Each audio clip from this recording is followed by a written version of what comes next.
Never compromise yourself or your standards because you want to please somebody.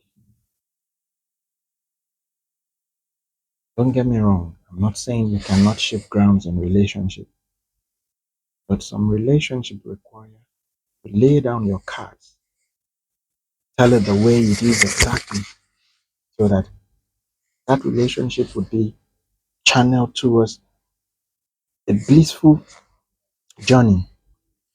People tolerate a lot of things in relationship with the hopes that when they finally get married, that person is going to change.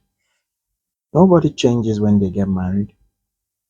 Rather, they become very relaxed because at that point they know they have you to themselves. What makes people get to a marriage and within a couple of months you begin to see all kinds of characters in that marriage? It is usually because people tend not to really show who they truly are. Other people believe it is by funding that relationship with money, with gifts, you're going to buy that person over.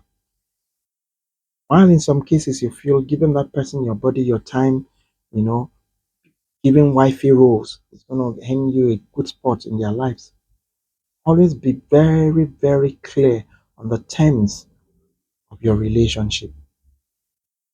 You are open to shifting ground, you're open to, you know, adjusting so that you can accommodate their excesses in some cases. As long as they are willing to change, as long as they are willing to prioritize your happiness at the same time being happy. Because it is one thing for you to prioritize the person's happiness at the expense of yours.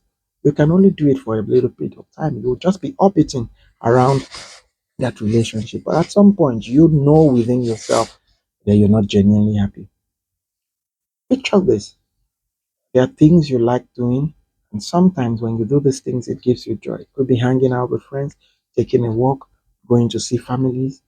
Now, if you get into a relationship with someone that is an extreme introverted person, these people tend to spend more of their time at home. They just want to be with their loved ones. They are antisocial. They barely go out. And if you are the type that you like going out, you know you have to reach a compromise. It is not just going to be about you because at this point, you are not living your life for yourself. You are equally living your life to make your partner happy. So it is very imminent you adjust some things. You could reschedule your plans to make it fit in such a way that you create some time for your outing with your friends, but you program yourself in such a way that you also accommodate the fact that they want you around all the time. Same goes likewise.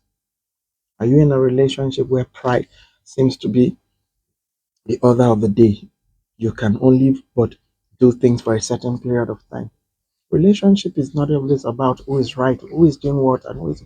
The moment you get into a relationship, a lot of people come with this idea of let it be 50-50. When you come into a relationship with the idea of I'm going to do 50-50, I'm going to support my man, as long, then that relationship is bound to fail. And I'll tell you why.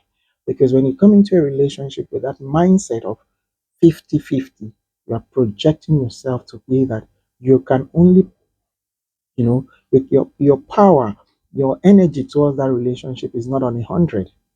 You won't tell me that I'm glass cup of half a cup of water is the same thing as full. But if you come into a relationship with 100% energy and your partner is coming with the same 100% energy, if there are lapses, you all fall back to probably 80-80. And that's beyond average. Now, if you come in with 50% and your partner is coming in with the 50, or if he does this, I'm going to do this. If he does this, I'm going to do this. Then you're already projecting a mindset that where he fails to do this, I'm not going to do this. Where she fails to do this, I'm not going to do this. And where does it end? It ends in a situation where you get to always look out. Is it doing this thing right?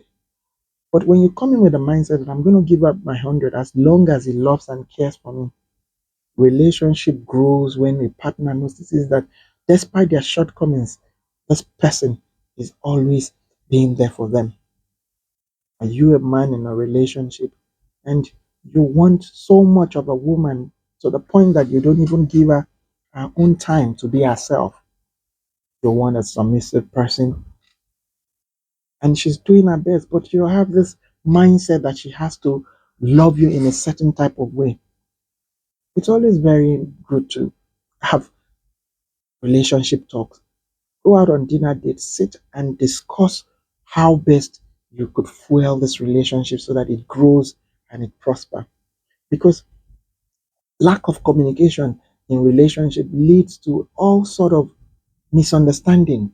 What you don't communicate properly would not be understood. And people don't know that communication sometimes ends when the other person clearly understands what you're trying to say.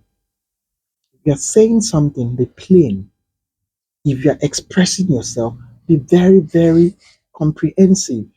Don't assume they understood what you meant by what you said. Don't go about rhetorics. Be very clear on what you want. There are times for happy moment. There are times where you have to sit, ask yourself questions. Is this relationship projected towards a concrete and a strong, foundation? Or are we just orbiting, lobbying on ourselves? Do we just like ourselves just because we make ourselves happy? When you don't have time to ask some of these serious questions, you don't tend to know what your partner is hiding. Sometimes having private moments with your partner could reveal a lot of hidden truths, a lot of hidden wishes.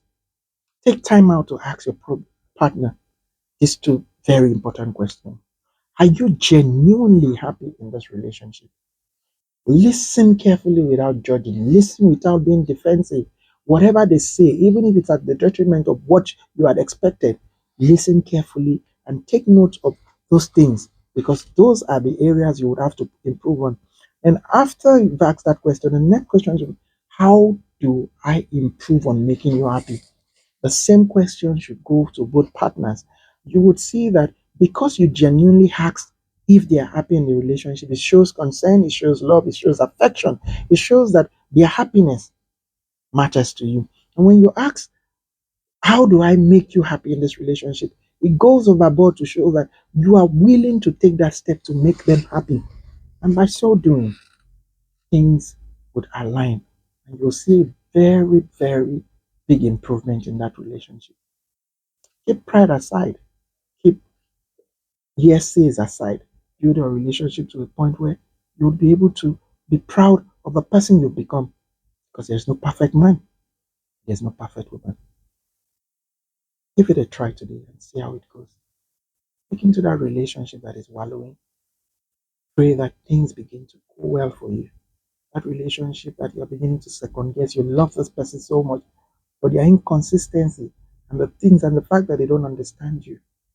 Pray for you today. Things will begin to align as long as you take these basic steps.